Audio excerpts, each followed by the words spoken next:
What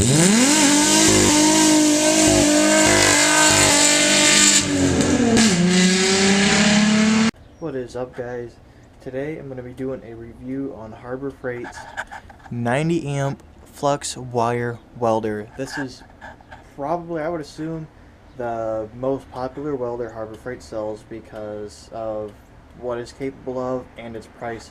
This thing, just regular price is $110, and if you use, like, they have coupons all the time, you could probably get this thing for probably as far down as maybe $70 if you use coupons and it's on sale. So with that, this is definitely the cheapest Flux wire welder you're going to be able to get your hands on brand new in the box at a store. This is a very capable welder as far as the amount of things. If you're just a normal hobby person, this is what you want. And this welder, when you buy it, it comes with one spool of 030 gauge wire. I'll open this thing up so you guys can see the inside of it. This welder comes with a few things, obviously. It comes with everything you need to actually start welding. So it comes pre-assembled, everything but the tip and the gun is pre-assembled for you, so you don't have to put this thing together, which would be a pain in the ass. So it comes with one spool of 030 gauge wire. I have 035 in it. This isn't obviously not the spool that came with it. And then it comes with two different tips. I believe both tips are 030 gauge tips that come with it. One's just a replacement in case one goes bad. And obviously it comes with the welder. It is 120 volt, which is good. You can use this in your household. I don't know. I honestly can't remember how much power this thing actually draws, but it draws quite a bit of power. It makes the lights dim in the house if I use it out here. And I guess 60 hertz, 20 amps, so I don't know what that'll tell you. I don't really know much about that kind of stuff. But it says right here, wire can use 030 to 035, capacity 18 gauge to 3/16 inch steel plate. So that's a pretty wide range. If you're doing car stuff or any kind of hobby stuff, household stuff, that's pretty much falls under this category. 3/16 inch steel plate is very thick. I wish I had a piece. It's actually probably about as thick as the back of this frog, or thicker. It would probably be a little thicker than that even. So that's pretty good thickness. And then mild or low alloy steel. So no stainless. You shouldn't use stainless steel, no aluminum, nothing like that. Just normal steel. So yeah, that is everything that comes with it. And I guess I'll give you guys a better look at the outside. Obviously, here's the front. It has an overheat light. You got min and maximum. This is, I believe this is a temperature setting, but it says on one of the directions up here that, yeah, right here, tells you that if you're welding, yeah, it's for different steel gauges, and so it's basically a temperature setting. So you've got, minimum is low, max is high. So if you're running heavier gauge stuff, you want it on max, or if you're using heavier gauge wire, you'll need it on that. But this only runs 030 and 035, so the gauge of the wire doesn't really matter. So it comes with this little paper up here that says, certain things about the welder, and then, whether it should be minimum or maximum for certain gauges of steel and all that stuff. So it tells you what kind of wire it uses, all that stuff. It tells you what kind of current even. I never actually looked at that paper that much, except for when I first got it. And then on the outside, you got all the idiot labels all over. And I don't think there's anything on this side. Chicago Electric welding on this side. Back, it's just got a fan. Got vents on the sides. Bottom, it's got a, let me close this. Oh, damn, this thing's being a bit. There we go. On the bottom, it's just got these little rubber things to reduce vibration, keep it from sliding around on you if you got it on a slippery surface, and some bolts and stuff holding the bottom of it together. And the top's got a handle, and the top, it opens. There's a little push button right here. Here's the ground cable. It's just a cheap ground. You could upgrade this ground connection if you wanted to, because it just looks like maybe some 4 gauge wire on the end. You might even be able to go inside and upgrade the ground wire itself and stick some 0 gauge on it, which I've debated, but I haven't done it yet. And here's the plug for it. I've kind of smashed that a little bit, but that thing is a little bit bent from me stepping on it, I believe. But this thing's been around for a little while now, so you'll have that. So there's the plug wire, and then there's the trigger. So apparently they've updated this trigger design because this is a really mushy trigger and mine kind of gets stuck occasionally. But you know, it's just a really basic trigger, and I believe you can rotate this, or I don't know if it's supposed to, but I know somebody who has the same welder and theirs is flipped the other direction, and they somehow got it to do that by accident or something. But it actually like works as like a thumb trigger if it's flipped the other way. I don't know if it's supposed to do that or not, but it does. So yeah, there's just a different look at this trigger, and I don't know if you could upgrade this welder with a different trigger or not, but I don't think it would honestly be worth it anyway. So that's a good look at it. So now let's just review each individual part of the welder. So first thing, I guess, looks. I mean, I don't know how a welder's supposed to look. This thing doesn't look bad. It's gloss black. The paint's actually done pretty well, and I don't take the nicest care of this thing, and it doesn't have a lot of scratches on it. So it's got a pretty decent finish on it, and all the decals have stuck to it pretty well so far, and all that. All the warning dummy labels stick. So looks wise, I mean, it looks fine. I don't really have anything to criticize. So, oh, and then it's got this other label down here inside showing you how to install a wire spool and all that stuff. So it's a pretty decent welder for a beginner. But anyway, let's review this portion, the wire feed and everything. So everything, this whole assembly right here. So to install a spool of wire, you've got this spring-loaded nut, and you've got the spring right there. They don't say attached. You got this cap, which has a slot that's shaped so that this cap doesn't spin. This is so that as the wire spool is spinning, this cap isn't able to turn and the nut doesn't turn, and you'll end up over tightening or clamping down the wire so it doesn't rotate. So you just take all those off and it would just slide out. There's a look at the inside of it. So it doesn't, this assembly right here, let's see if I can do this without the wire coming apart. This doesn't rotate or anything. I know a better welder, I've seen other welders where it does. This one it doesn't. So all you have is a little bushing on the bottom, and then this sort of like built-in bushing on the top of this that slides over top of the wire spool, and then you put your spring on and you put this nut on and you thread it on, and that's what holds it in and allows it to spin. So my welder doesn't have a problem with it, but on my friend's welder it has a hard time pulling. It slips in this mechanism here, and it has a hard time pulling his wire through, and part of that is probably because this is a pretty terrible design, I suppose, as far as smoothness. Mine has no issue, like I said, but his we have to sit there and take our hand and help it along. So I don't know if it has to do with this, or it has a little bit to do with that. It has probably more to do with this mechanism here. So to install it right here, you've got this adjustable lock, so you can, if you need to, you can back this off, even though I've got it pretty tight right now. I got it maxed for tightness, but you can thread this off, and maybe you're supposed to in order to pop this thing on and off, but you can thread that on, but pop that off, you open this up, you put your wire in, and you're done. You put it in through this and through there. Make sure it's in. There's some knurling up there on the top, and knurling on mine's kind of wore out now, so mine's probably about to start slipping. But that is how the wire is supposed to sit, and it would help if I could get my hand in there and actually hold it, but I can't. So that's how you install the wire on it. Like I said, I haven't had any issues with mine, and I've used it quite a bit. I've gone through 4 or 5 spools of wire, so it's about how much I've used this thing. Had it for about 6 months now, and this whole mechanism works perfectly fine. I've had no issues with it, but I know somebody who has the same welder and has, but theirs is also kind of been to hell and back, so that might have a little bit to do with it. Everything else up here, so you've got adjustable speed, which is pretty nice. It works very well. I haven't had any issues with this thing not functioning properly or the button breaking off, even though I probably could pop that off if I wanted to. It kind of looks like a volume knob on a car. So it could pull a GM and just pop off the front of the head unit if it wanted to.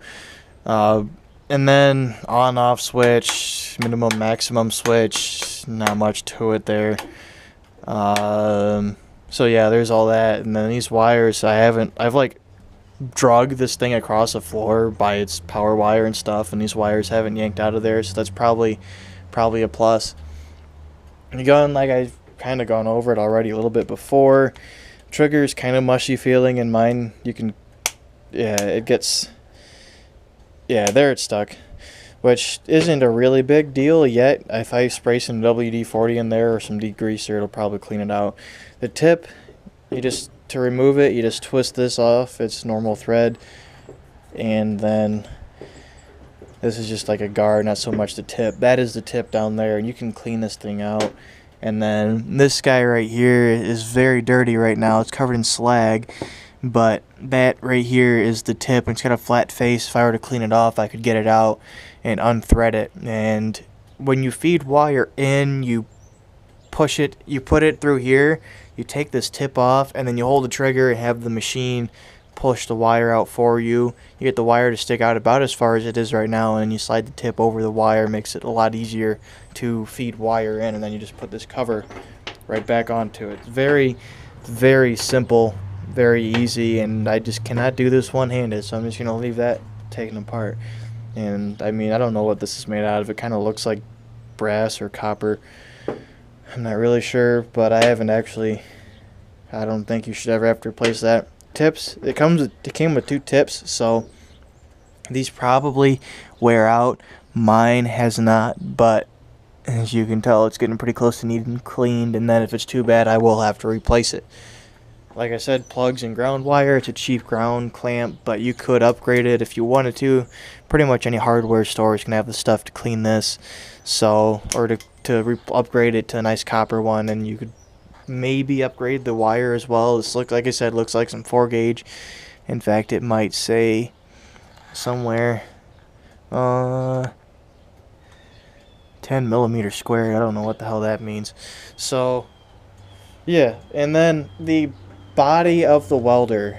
So this welder is not very, whew. Wow. Okay, so this welder is not very rigid, so if you listen to it when I pick this thing up, all the panels just kind of flop and make a lot of noise, especially the lid, which is kind of because of just this pin, but you can do that. And then these panels are, it's just real cheap, thin stuff. When you sit on the floor, it makes all kinds of crinkling noises, and you can bend this stuff by hand, but that's not a big deal. So I guess I've kind of gone over every component on here except for the fan. I've never had this thing overheat on me, and I've used it continuously for a very long time, which is surprising. So I don't even know if this overheat thing works or not. I do know that when this welder gets hot, it just shuts off, and it hasn't done that. So either my thermostat on this doesn't work, or the heat or the cooling works very well. But like I said, it's just got the fan back there. The fan makes lots and lots of noise, so you know if the thing's on. And then, of course, the most important thing when you're reviewing a welder is how well does it do its job. I don't know if it's me, but I tend to, with really thin materials, burn through very easily with this welder. But that could just be me, or it could just be an issue with this thing not having a bunch of temperature settings. I don't know a ton about more expensive welders and whether or not they have a wider range of temperature settings. However, it does say, you know, what gauge, so maybe I'm just trying to weld on thinner gauge than that, which is entirely possible, than 18 gauge. But really, really thin metal, it will burn through on you, so you might have some holes to fill. I've had it with mainly just really thin, flimsy, like fenders, for example, really thin car fenders and things like that. It will burn through them if you're not careful. So you kind of have to just run a little bit and then stop, run a little bit more and stop. As far as grounding, you have to have really clean metal for that ground to work, which, you know, you should do with anything, but it doesn't like anything with even a little bit of dirt or crud on it, so you kind of have to fight with it a little bit. And the ends of this thing are not very sharp, so you can't use this to really clean the material up, which you're probably not supposed to do anyway, but I do all the time because I'm lazy. But it does the job fine. I haven't tested it with, like, I haven't tried to put a better clamp on here to see if it would make a bigger difference in, like, conductivity or not. but it works fine. I haven't really had a reason to need to upgrade it, so it's probably means it's pretty decent. And then as far as any other issues, the beads, the welds come out fine. It's flux core, so it sprays slag everywhere. You get a bunch of that nasty powder stuff everywhere, but that's mainly because of the type of welding you're doing. Flux core makes a lot of slag. This thing sprays it everywhere, so you just got to watch your hands and stuff.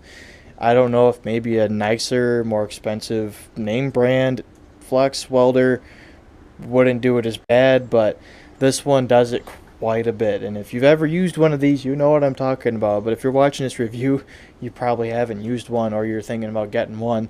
But they spray slag everywhere, and slag is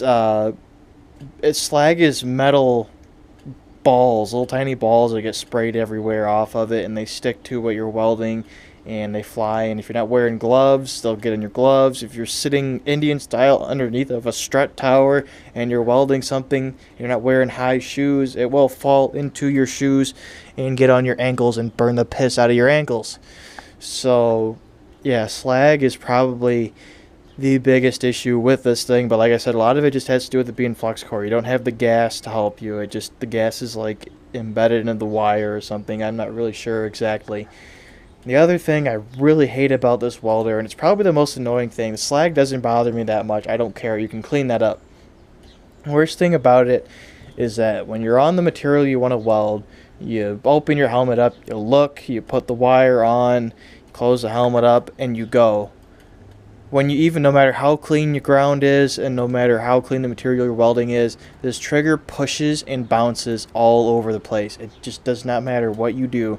And maybe upgrading that ground to some zero gauge and a nice copper cable or clamp would help, and maybe if I cleaned this out a little bit it would help as well, but it's done it since day one. This trigger pushes and bounces all over the place, so you'll lose your spot very, very easily. If you don't have really, really good lighting and you're using a Harbor Freight welding mask, you're gonna have a hard time seeing well enough to find your spot back again. So that is probably the biggest issue I've had with it. I've pretty much gone over everything. Overall, is this thing worth the money? Even at full price, this thing is 100% worth the money. If you're just an average hobby person, or if you're just flat broke, or if you're a beginner, this thing is absolutely perfect. As far as reliability, the thing hasn't broken on me, so you should be pretty good. And if you're concerned about that, the warranty on this thing doesn't cost very much.